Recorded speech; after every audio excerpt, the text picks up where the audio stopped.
पहला अंतर क्या है कि डीएनए का पूरा नाम क्या है, डीऑक्सीराइबोन्यूक्लिक एसिड। आरएनए का पूरा नाम क्या है, राइबोन्यूक्लिक एसिड। साथियों डीएनए और आरएनए क्या है, तो न्यूक्लिक एसिड है। ऐसा एसिड साथियों जो न्यूक्लियस में पाया जाता है, और न्यूक्लिक एसिड के बारे में सबसे पहले फ्रेडरिक मिश्र ने बताया। दूसरा अंतर मैंने आपको बताया साथियों कि डीएनए और आरएनए किसका बना होता है, तो आप कहोगे पॉलीन्यूक्लियोटाइड्स का बना होता है। हेलो एवरीवन, आज की इस वीडियो में हम पढ़ने वाले हैं डीएनए और आरएनए में अंतर। क्या होता है साथियों डीएनए और आरएनए में अंतर, जैसे कि डीएनए का पूरा नाम क्या है, आरएनए का पूरा नाम क्या है, डीएनए की संरचना कैसी होती है, आरएनए की संरचना कैसी होती है। डीएनए की जो संरचना होती है साथियों उसके बारे में किस वैज्ञानिक ने बताया था, आरएनए की जो संरचना होती है साथियों उसके बारे में किस वैज्ञानिक ने बताया था। डीएनए में कौन से नाइट्रोजीनियस बेस होते हैं, आरएनए में कौन से नाइट्रोजीनियस बेस होते हैं।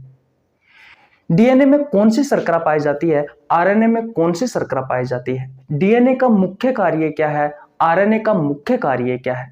डीएनए कहां उपस्थित होता है, आरएनए कहां उपस्थित होता है। इस तरीके से साथियों बहुत सारे अंतर इस वीडियो में हम जानने वाले हैं। गाइज मेरा नाम रवि है, मैं सभी प्रतियोगी परीक्षाओं के लिए बायोलॉजी पढ़ाता हूं। जो कंटेंट आपको पेड कोर्स में उपलब्ध नहीं होता उससे अच्छा कंटेंट देने की कोशिश करता हूं। आपको हमारे साथ जुड़ने के लिए ₹1 देने की आवश्यकता नहीं है, सिर्फ आपको हमारे चैनल को सब्सक्राइब करना है, बेल आइकन को प्रेस करना है, जिससे आपके पास हमारी वीडियो का नोटिफिकेशन टाइम टू टाइम पहुंच सके। अब करते हैं साथियों आज की क्लास की शुरुआत। देखिए भैया, शुरुआत करते हैं इस क्लास की। सबसे पहले ये जानते हैं साथियों कि डीएनए और आरएनए होता क्या है। गाइज ये एक न्यूक्लिक एसिड है। ऐसे एसिड साथियों जो न्यूक्लियस में पाए जाते हैं, जो केंद्रक में पाए जाते हैं, ये साथियों न्यूक्लिक एसिड है। और न्यूक्लिक एसिड भैया दो प्रकार के होते हैं, एक होता है डीएनए और एक होता है आरएनए। गाइज सबसे पहले आपके प्रतियोगी परीक्षाओं में जो पूछा जाता है वो यही पूछा जाता है कि डीएनए का पूरा नाम क्या है और आरएनए का पूरा नाम क्या है। तो साथियों सबसे पहले हम इनकी फुल फॉर्म देखते हैं कि इनका पूरा नाम क्या है। और पहला अंतर यही होगा साथियों आपका, जैसे कि डीएनए। डीएनए की फुल फॉर्म होती है साथियों D oxy ribo nucleic acid. और साथियों इस तरफ देखते हैं हम आरएनए के बारे में, तो आरएनए की फुल फॉर्म होती है भैया राइबो न्यूक्लिक एसिड।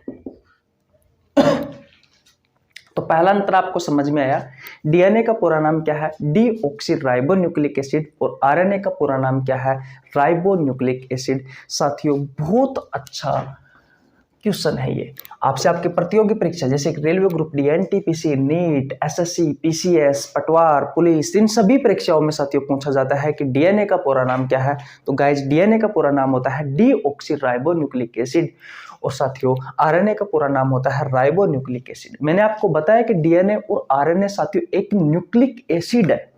ऐसा एसिड साथियों जो न्यूक्लियस में पाया जाता है, ऐसा अम्ल साथियों जो केंद्रक में पाया जाता है वो होता है न्यूक्लिक अम्ल या न्यूक्लिक एसिड। और ये दो प्रकार का होता है, एक होता है डीएनए और एक होता है आरएनए। साथियों डीएनए की फुल फॉर्म होती है डीऑक्सीराइबोन्यूक्लिक एसिड और आरएनए की फुल फॉर्म होती है राइबोन्यूक्लिक एसिड। बात करते हैं साथियों कि ये न्यूक्लिक एसिड के बारे में सबसे पहले किस वैज्ञानिक ने बताया था। तो गाइज फ्रेडरिक मिश्र नाम के वैज्ञानिक ने बताया था। किसने बताया था साथियों, फ्रेडरिक मिश्र नाम के वैज्ञानिक ने बताया था। यह क्वेश्चन भी इंपॉर्टेंट है, आपसे आपके प्रतियोगी परीक्षाओं में पूछा जाता है। दूसरा अंतर देखिए साथियों, आपसे क्वेश्चन पूछा जाता है साथियों कि डीएनए किसका बना होता है और आरएनए किसका बना होता है। गाइज एनसीईआरटी के डाटा के अनुसार अगर मैं आपको बताऊं तो दोनों के बारे में साथियों सेम एक लाइन लिखी हुई है कि डीएनए और आरएनए पॉलीन्यूक्लियोटाइड्स के बने होते हैं। डीएनए और आरएनए, डीएनए वह आरएनए किसके बने होते हैं साथियों, पॉली न्यूक्लियोटाइड्स के बने होते हैं। ये एनसीईआरटी का साथियों आंकड़ा है। तो अगर आपसे आपके प्रतियोगी परीक्षाओं में क्वेश्चन पूछा जाए कि डीएनए किसका बना होता है, तो साथियों डीएनए बना होता है पॉलीन्यूक्लियोटाइड्स का। अगर आपसे आपके प्रतियोगी परीक्षाओं में क्वेश्चन पूछा जाए कि आरएनए किसका बना होता है, गाइज आरएनए बना होता है पॉलीन्यूक्लियोटाइड्स का। अब बात करते हैं कि ये पॉलीन्यूक्लियोटाइड्स क्या है। देखिए पॉली का मतलब होता है साथियों बहुत अधिक या बहुत ज्यादा, बहुत ज्यादा। और न्यूक्लियोटाइड्स जो होता है साथियों याद रखना, एक न्यूक्लियोटाइड्स किस किस से मिलकर के बना होता है, शुगर से, फॉस्फेरिक एसिड से और भैया नाइट्रोजन युक्त क्षार से, नाइट्रोजीनियस बेस से बना होता है, नाइट्रोजीनियस बेस। इन तीनों से मिलकर साथियों आपका न्यूक्लियोटाइड्स बना होता है, एक न्यूक्लियोटाइड्स। और जब साथियों बहुत सारे न्यूक्लियोटाइड्स आपस में जुड़ते हैं तो किसका निर्माण होता है, पॉलीन्यूक्लियोटाइड्स का निर्माण होता है। और यही पॉलीन्यूक्लियोटाइड साथियों किसका निर्माण करता है, डीएनए का और आरएनए का। कहने का मतलब साथियों डीएनए और आरएनए किसका बना होता है, इस पॉलीन्यूक्लियोटाइड्स के बने होते हैं। तो अब तक मैं आपको दो अंतर पढ़ा चुका। पहला अंतर क्या है कि डीएनए का पूरा नाम क्या है, डीऑक्सी राइबोन्यूक्लिक एसिड। आरएनए का पूरा नाम क्या है, राइबोन्यूक्लिक एसिड। साथियों डीएनए और आरएनए क्या है, तो न्यूक्लिक एसिड है, ऐसा एसिड साथियों जो न्यूक्लियस में पाया जाता है। और न्यूक्लिक एसिड के बारे में सबसे पहले फ्रेडरिक मिशर ने बताया। दूसरा अंतर मैंने आपको बताया साथियों कि डीएनए और आरएनए किसका बना होता है, तो आप कहोगे पॉलीन्यूक्लियोटाइड्स का बना होता है। इसमें पॉली का मतलब क्या होता है, बहुत अधिक या बहुत ज्यादा, और न्यूक्लियोटाइड्स का मतलब क्या होता है, एक न्यूक्लियोटाइड साथियों किस किस से मिलकर के बना होता है, शुगर से, फास्फोरिक एसिड से और नाइट्रोजन युक्त नाइट्रोजीनियस बेस से मिलकर के बना होता है। जब ये सारे न्यूक्लियोटाइड्स आपस में जुड़ते हैं, ये सारे शुगर, फास्फोरिक एसिड और नाइट्रोजन युक्त क्षार ये सभी आपस में जुड़ते हैं तो एक न्यूक्लियोटाइड्स का निर्माण होता है। और साथियों जब बहुत सारे न्यूक्लियोटाइड्स आपस में जुड़ते हैं तो पॉलीन्यूक्लियोटाइड्स का निर्माण होता है। और यही पॉलीन्यूक्लियोटाइड्स किसके निर्माण में सहायक होता है, डीएनए और आरएनए के निर्माण में सहायक होता है। आशा करता हूं साथियों ये कहानी आपको बहुत अच्छे से समझ में आ गई होगी। प्लीज आपसे रिक्वेस्ट है, एक एक लाइन आपकी एग्जाम के पॉइंट ऑफ व्यू से बहुत ही ज्यादा इंपॉर्टेंट है। क्लास को मिस मत करना, पूरी वीडियो देखना, आपको बहुत अच्छी बहुत नई जानकारी मिलने वाली है। गाइज अगर आपने स्क्रीनशॉट नहीं लिया तो स्क्रीनशॉट ले लीजिए, आगे चलते हैं। ले लिया स्क्रीनशॉट, ओके। देखिए भैया अब बात करते हैं डीएनए व आरएनए में तीसरे अंतर की। तो तीसरा अंतर क्या होगा साथियों, आपसे आपके प्रतियोगी परीक्षाओं में क्वेश्चन पूछा जाता है गाइज कि भैया डीएनए में कौन सी शर्करा पाई जाती है और आरएनए में कौन सी शर्करा पाई जाती है। तो देखिए डीएनए वह आरएनए में राइबोज शुगर पाई जाती है, राइबोज शुगर पाई जाती है। अरे भैया क्या दोनों ही राइबोज शुगर पाई जाती है दोनों में, जी हाँ साथियों। लेकिन फर्क कितना है, फर्क इतना है साथियों कि जो डीएनए होता है इसमें तो भैया 2 राइबोज शुगर होती है और जो आरएनए होता है साथियों इस आरएनए में 1 राइबोज शुगर होती है। और आपकी प्रतियोगी परीक्षाओं में पूछा जाता है कि राइबोज शुगर किस प्रकार की शुगर होती है गाइज, तो ये पेंटोज शुगर है।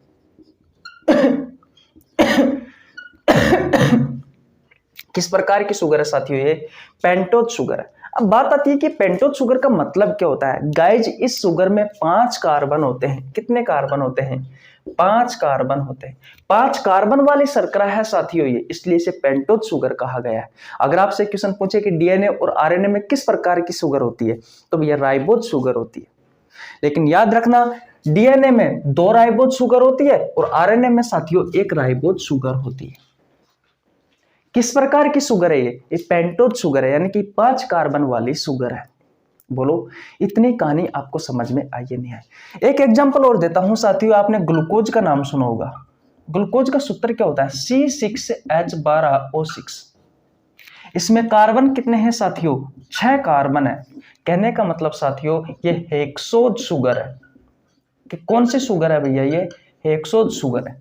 ठीक इसी तरीके से साथियों जो राइबोज शुगर होती है इसमें 5 कार्बन होते हैं और ये भैया पेंटोज शुगर है। तीसरा अंतर आपको समझ में आया या नहीं आया, बोलो भैया आ गया। तो स्क्रीनशॉट ले लीजिए। चौथे अंतर के बारे में बात करते हैं। अगर आपसे क्वेश्चन पूछा जाए साथियों, आप सभी को पता है कि डीएनए कहाँ उपस्थित होता है, तो आप कहोगे केंद्रक में उपस्थित होता है। लेकिन मैं आपसे कहूं केंद्रक के अलावा भी और भी साथियों जगह होती है कोशिका में जहां पर आपका डीएनए उपस्थित होता है। देखिए डीएनए कहाँ पर उपस्थित होता है। डीएनए उपस्थित होता है साथियों केंद्रक में, न्यूक्लियस में, सूत्र कणिका में।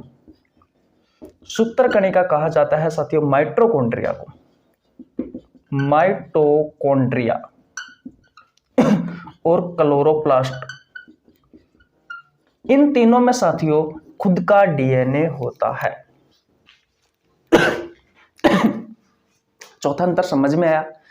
आरएनए की बात करें साथियों तो आरएनए कहां उपस्थित होता है, आप सभी को पता है न्यूक्लियस में उपस्थित होता है, केंद्रक में उपस्थित होता है। उसके अलावा साथियों साइटोप्लाज्म जो कोशिका द्रव होता है साथियों, इस कोशिका द्रव में भी उपस्थित होता है साथियों। कौन भैया? आरएनए। तो आपसे आपके प्रतियोगी परीक्षाओं में किस तरीके से क्वेश्चन पूछे जाते हैं कि साथियों जो डीएनए होता है वो केंद्रक को छोड़कर और कहां उपस्थित होता है, तो कहां उपस्थित होता है साथियों सूत्र कणिका, माइटोकॉन्ड्रिया और क्लोरोप्लास्ट में उपस्थित होता है। आपसे आपकी प्रतियोगी परीक्षाओं में क्वेश्चन पूछा जाता है साथियों कि केंद्रक को छोड़कर आरएनए और कहां उपस्थित होता है, तो साइटोप्लाज्म कोशिका द्रव में उपस्थित होता है। गाइज कल मैंने डीएनए और आरएनए से संबंधित महत्वपूर्ण क्वेश्चन करवाए थे, मैं आपको नीचे लिंक डिस्क्रिप्शन में दे दूंगा या फिर चैनल पर जाकर आप चेकआउट कर सकते हैं। कल की वीडियो साथियों मैंने डीएनए और आरएनए से संबंधित महत्वपूर्ण प्रश्नों की करवाई थी, वो जाकर पढ़ लीजिए कि किस तरीके से आपसे आपके प्रतियोगी परीक्षाओं में क्वेश्चन पूछे जाते हैं डीएनए और आरएनए से। बोलो इतनी कहानी आपको समझ में आई या नहीं आई, एक बार और रिवीजन करवाऊं। देखिए तीसरा मैंने बताया था साथियों कि डीएनए और आरएनए में राइबोज शुगर पाई जाती है। कौन सी शुगर पाई जाती है साथियों? डीएनए और आरएनए में राइबोज शुगर पाई जाती है। याद रखना साथियों डीएनए में 2 राइबोज शुगर पाई जाती है और जो आरएनए होता है उसमें 1 राइबोज शुगर पाई जाती है। राइबोज शुगर जो होती है वो किस प्रकार की शर्करा है, किस प्रकार की शुगर है, तो आप कहोगे पेंटोज शुगर है। इसका मतलब क्या होता है सर? तो भैया इसमें 5 कार्बन होते हैं, इसलिए साथियों इसे पेंटोज शुगर कहा गया है। आपसे क्वेश्चन पूछा जाता है कि हमारे शरीर में पेंटोज शर्करा कहां उपस्थित होती है, या फिर आपसे क्वेश्चन पूछा जा सकता है कि आपकी कोशिकाओं में किसकी कोशिकाओं में पेंटोज शुगर कहां उपस्थित होती है, या किस कोशिका में या फिर आपसे क्वेश्चन पूछा जाता है कि कोशिका में पेंटोज शुगर कहां उपस्थित होती है, तो आप कहोगे भैया डीएनए में। ठीक है। और साथियों आरएनए में 1 राइबोज शुगर होती है, इतनी बात क्लियर है। ये भी पेंटोज ही शुगर है, इसमें भी 5 कार्बन होते हैं।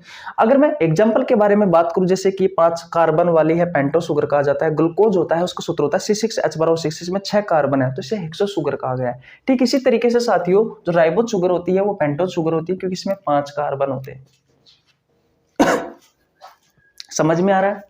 और डीएनए साथियों कहां उपस्थित होता है? केंद्रक में उपस्थित होता है, माइटोकॉन्ड्रिया सूत्र कणिका में उपस्थित होता है और क्लोरोप्लास्ट में उपस्थित होता है।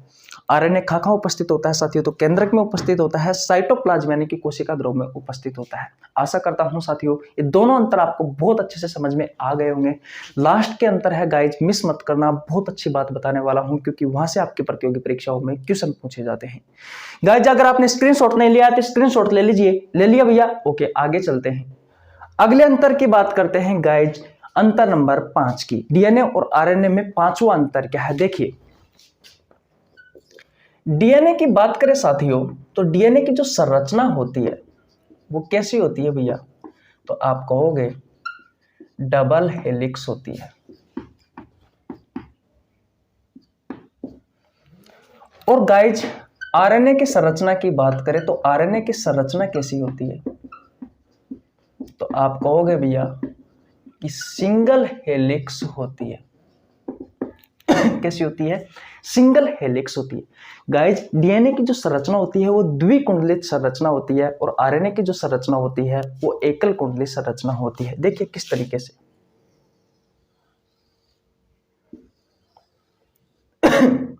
इस तरीके से तो साथियों आपके डीएनए की संरचना होती है और आरएनए की संरचना साथियों एकल कुंडलित होती है, सिंगल हेलिक्स होती है।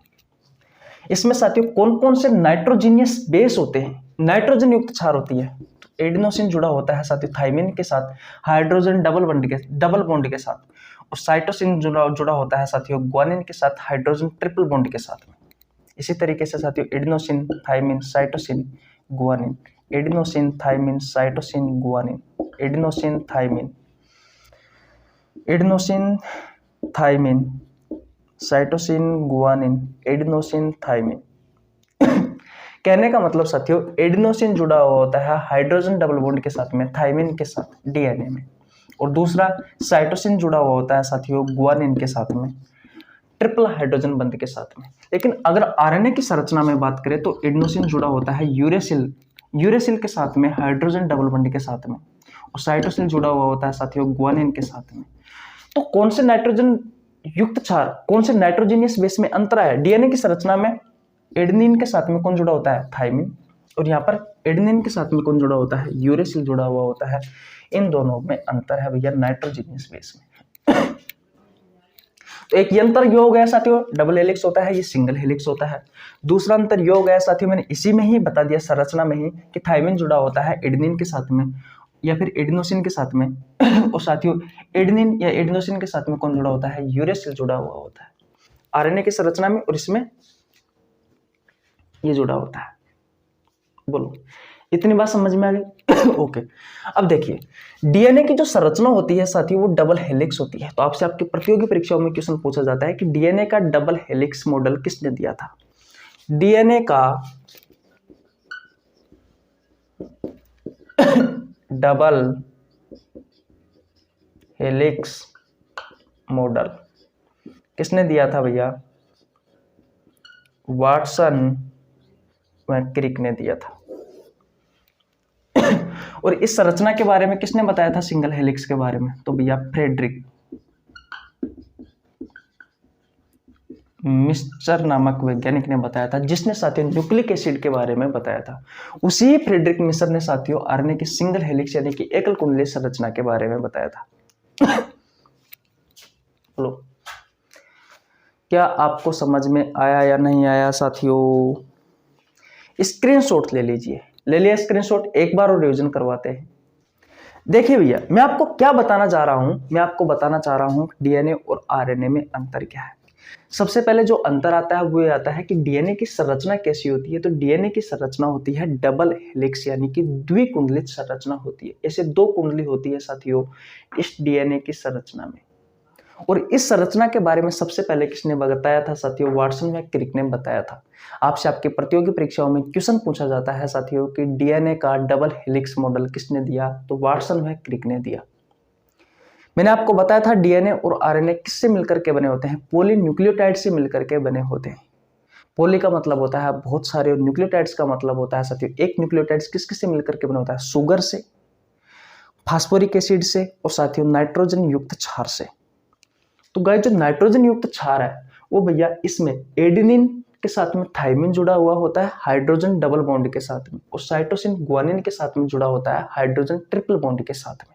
इतनी बात क्लियर है?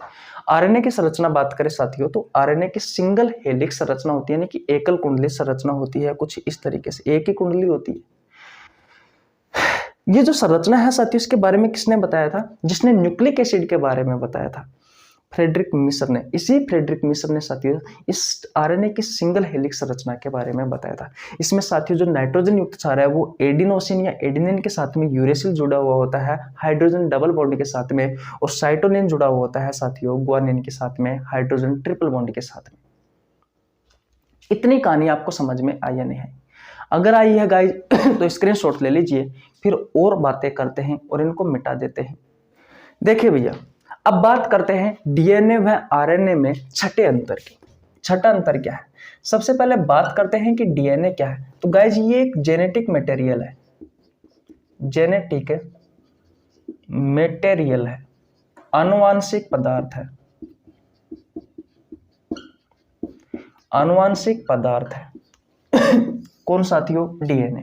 ये क्या करता है? जो आनुवांशिक सूचना होती है इन आनुवांशिक सूचनाओं को एक पीढ़ी से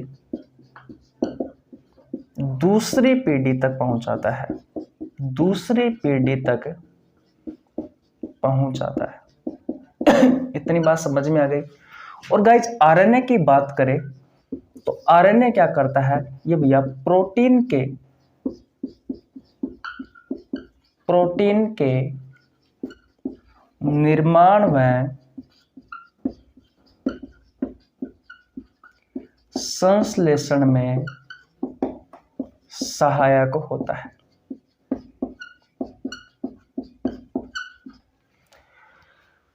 मैंने क्या बताया कि डीएनए साथियों हमारा जेनेटिक मटेरियल है, हमारा अनुवांशिक पदार्थ है जो अनुवांशिक सूचनाओं को एक पीढ़ी से दूसरी पीढ़ी तक पहुंचाने का कार्य करता है। जैसे कि आपके पापा की आंखों का कलर नीला है, अगर आपकी आंखों का कलर नीला है साथियों तो ये एक अनुवांशिक लक्षण है, और अनुवांशिक लक्षणों को एक पीढ़ी से दूसरी पीढ़ी तक पहुंचाने का कार्य कौन करता है, जेनेटिक मटेरियल, अनुवांशिक पदार्थ। और हमारा अनुवांशिक पदार्थ कौन सा है, हमारा जेनेटिक मटेरियल कौन सा है, डीएनए। आरएनए की बात करें साथियों तो आरएनए भैया आपके कोशिकाओं में प्रोटीन के निर्माण में व प्रोटीन के संश्लेषण में सहायक होता है। अब बात आती है साथियों कि डीएनए में कौन सी प्रोटीन पाई जाती है, तो याद रखना मेरे दोस्तों, डीएनए में हिस्टोन प्रोटीन पाई जाती है, हिस्टोन प्रोटीन पाई जाती है। और ये क्या करती है साथियों, डीएनए को पैक करने का कार्य करती है, पैक करने का कार्य करती है। किस तरीके से अभी बताऊंगा, लेकिन जो आरएनए होता है साथियों इसमें भैया हिस्टोन प्रोटीन जो होती है वो नहीं पाई जाती। ये स्वयं साथियों प्रोटीन बनाने में सहायक होता है, प्रोटीन के निर्माण में सहायक होता है, प्रोटीन के संश्लेषण में सहायक होता है। लेकिन डीएनए में कौन सी प्रोटीन पाई जाती है, आपसे आपकी प्रतियोगी परीक्षाओं में क्वेश्चन पूछा जाता है, तो भैया हिस्टोन प्रोटीन पाई जाती है। ये क्या करती है साथियों, डीएनए क्या करता है साथियों, धागों के रूप में जब फैलने लगता है तो उसको ये साथियों पैक करने में सहायक होता है, उसके चारों ओर लिपट जाती है साथियों, ताकि उसको पैक होने से बचा सके, ताकि उसको फैलने से बचा सके। तो डीएनए को पैक करने में सहायक होता है। तो आशा करता हूं साथियों, लगभग मैंने वैसे तो आपको 6 अंतर पढ़ा है, लेकिन 6 अंतर में देखा जाए तो 8 से 10 अंतर मैंने आपको आसानी से करवा दिए। जो जो क्वेश्चन आपसे आपकी प्रतियोगी परीक्षाओं में पूछे जा सकते हैं वो सभी क्वेश्चन मैंने डीएनए और आरएनए के अंतरों में करवाए हैं। तो गाइज अगर आपने स्क्रीनशॉट नहीं लिया है इसका तो स्क्रीनशॉट ले लीजिए। कैसी लगी आपको वीडियो, अगर वीडियो अच्छी लगी हो तो वीडियो को लाइक कर देना, चैनल पर नया है तो चैनल को सब्सक्राइब कर लेना, बेल आइकन को प्रेस कर लेना, जिससे आपके पास हमारी वीडियो का नोटिफिकेशन टाइम टू टाइम पहुंच सके। मैंने बायोलॉजी के बहुत सारे चैप्टर करवा रखे हैं, आप प्लेलिस्ट में जाकर चेकआउट कर सकते हैं। मिलते हैं गाइज किसी नेक्स्ट वीडियो में नए टॉपिक के साथ, तब तक के लिए जय हिंद, जय भारत, राम राम।